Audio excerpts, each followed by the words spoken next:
आज मी शेंगदाण्याची चटणी बनवणार आहे हिरव्या मिरचीची. इथं हिरवी मिरची घेतली, लसूण घेतलं आहे, मीठ घेतलं आहे, शेंगदाणे घेतले. आता आपण मिक्सरमध्ये दळून घेऊ. अगोदर मी मिरची दळून घेणार आहे, त्याच्यात मीठ टाकून घेणार आहे.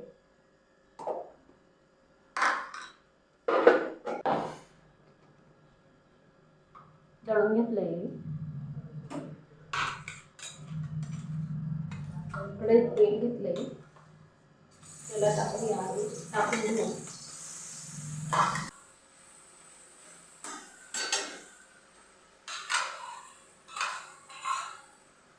याच्यात शेंगदाणे दळून घेणार आहे.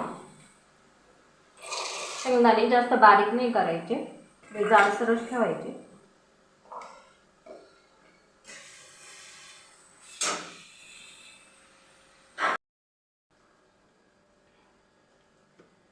शेंगदाणे दळून घेतले.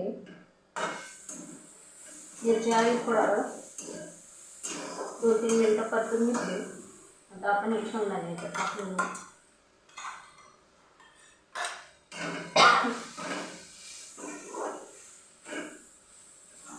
5 मिनिटं चांगली परतवून घ्यायची चटणी.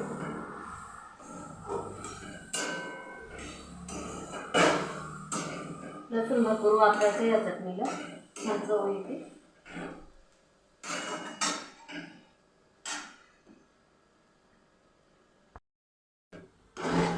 झाली चटणी तयार.